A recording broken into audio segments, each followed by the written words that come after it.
nandito tayo sa Animal Shelter and Rescue Center dito sa Bulacan. Nag-travel pa tayo almost 2 hours papunta dito. Kaya gusto ko lang magpasalamat po sa inyong lahat na sumuporta kay Lance ever since from the start. Grabe. Kasi if not because of you, wala tayo dito ngayon. Kaya tara, samahan niyo ako na visit yung mga pets natin. Alam niyo yung mga pets dito, sobrang saya nila. Actually, minsan lang may bumisita sa mga animal shelters and rescue centers na ganito. Nakakatuwa kasi we're given a chance na makapunta dito ngayon. Also, kapag may extra time kayo, pwede kayo mag-volunteer sa mga ganito na events or kahit visit lang sometimes para i-pet sila, give them love, ganun. And if napaplanuhan nyo na mag-adopt, try adopting a stray. Sila yung usually na neglected, abused, inabandoned. Alam mo yun, deserve din nila ng pagmamahal kapantay ng mga sinasabi natin na may mga breed. Tada! Thank you so much po sa inyong lahat at nakakita tayo ng murang-mura and reliable na pet food products from PetShop. So, ayun lang para sa araw na to. God bless you! This is Lance! At sa araw na to, nandito tayo ngayon sa Diplomat Hotel dito sa Baguio kung saan nakilala ito bilang Guinness World Record ng largest 10 Commandments tablet building in the world! Isa itong simbolo ng pananampalataya na tinawag dating Dominican Hill Retreat House noong 1913 bago ito maging Dominican Hotel noong 1970s. At isa pa, sumikat din ito sa paranormal records na umabot ng international features na naging dahilan kung bakit naiuugnay ito sa World Records discussions ng most haunted locations sa buong mundo. Kaya kung bibisita ka dito, baka hindi lang history ang maramdaman mo. Baka may bumati sa'yo na hindi mo inaasahan. Ayun lang para sa araw na to. God bless! Keep! Siguro, kaya minsan, hindi binibigay sa'yo ni Lord yung gusto mo, hindi dahil hindi mo deserve, kundi dahil you deserve even better. Kaya magtiwala ka lang at huwag mo nang pagdudahan yung mga plano ni Lord para sa'yo. Ayan lang. God bless.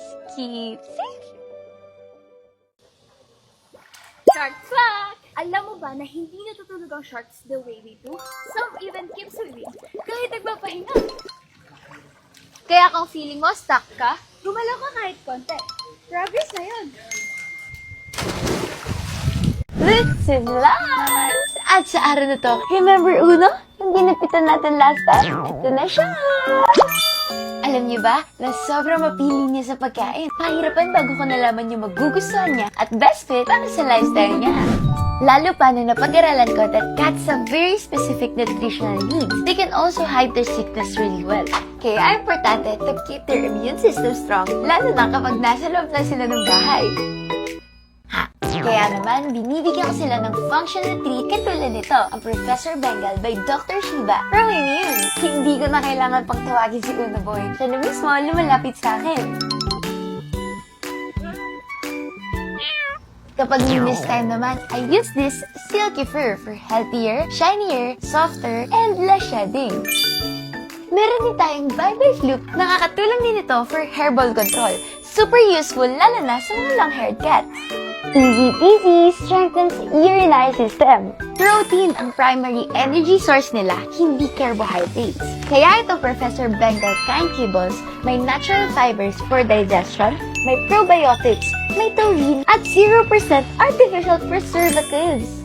Simple routine makes the biggest difference talaga. At the end of the day, our cats cannot choose what's best for them. Kaya dapat tayo ang marunong pumili ng appropriate nutrition na bagay para sa kanila. So choose better, feed better, and love better. Ayun lang para sa araw na to. God bless! Keep it! This is Lance! At sa araw na to, hindi pa nagsisimula yung araw ko pero haggard na agad tayo. As a student na araw-araw bumabiyahe, hindi talaga maiiwasan yung nakakahilong amoy ng usok at alikabok sa daan na nakakairita sa ilong. Kaya hindi nawawala sa bag ko ang Vicks Inhaler. May cooling sensation na refreshing sa pakiramdam. Kaya commute ready ako kahit saan. At alam mo ba, kasama rin lagi sa bag ko ang Vicks Vapor Drops. Kaya ready ako wherever the day takes me. Wala talagang tatalo sa Vicks. Kaya kung gusto mo ng commute-ready companion para sa everyday biyahe mo, grab your Vicks Cooling Duo ngayon na! This is Lance! At sa araw na to, back to school na ulit. Pero bago ang lahat, trivia muna tayo.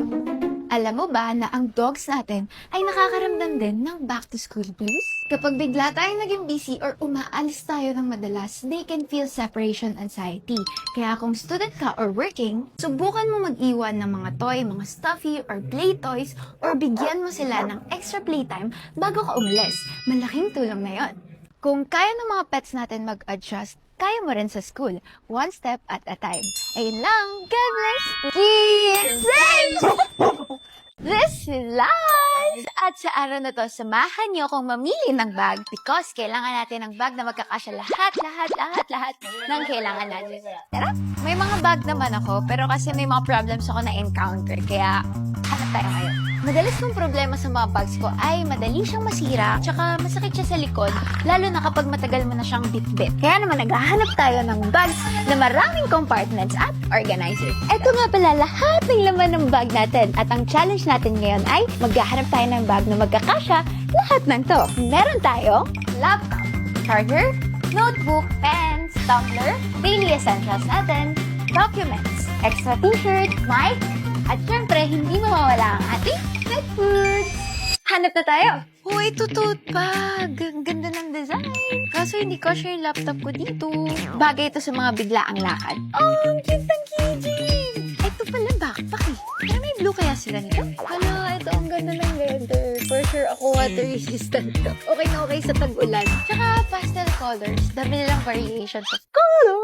Meron mo silang pet bag. Ang cute niya. Ang ganda. Pwede niya na isama yung mga fur babies na anywhere. Ito, ang dami mapaglalagyan. Meron siya nito. Meron din sa likod, mga zipper locks. Uy, ito mas mura! Sakto pang school sa mga students katulad ko. Very affordable para sa bag na pang matagalan. Tsaka, aesthetic. Uy, parang nakita ko na yung perfect bag para sa akin. Tada! Ang laki niya! Tara, testing natin. Alam niyo ba na ang backpack ay tinatawag ding rucksack? Ito ay nagmula sa German word na Racken, ibig sabihin ay back, at sack, ibig sabihin ay bag. Share ko lang. At kasya ang laptop natin. Notebook. Alam niyo bang favorite ko mag-organize ng gamit at saka maglinis ng bahay? Medyo maayos yung gamit ko sa bag. Kasi tinuruan ako ni Mommy before na dapat malinis yung bag mo para madali mong makita yung mga gamit mo sa loob. At mas nakakatulong pa to kasi maraming compartment sa loob. Katulad ng mic natin, may compartment dito at yung mga ballpen natin na bigay ng mga classmates ko. Thank you! Yung mga pet foods natin, di natin makakalimutan. So, dito na natin siya ilalagay. Color blue din ang ating water bottle. Bagay silang dalawa. Sana all. Double lock. And we are ready to go. Ganda niya. Magaan din siya.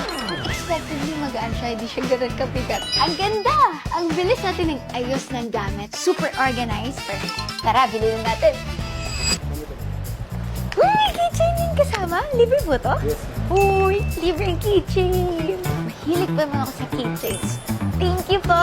Nga pala, dahil kaka 1 million followers lang din natin. Thank you so much po from the bottom of my heart. Dahil dyan, dinamay ko na rin kayo. Kaya huwag mong kalimutan i-check yung comment section, okay? Ayun lang muna para sa araw na to. God bless! Keeps!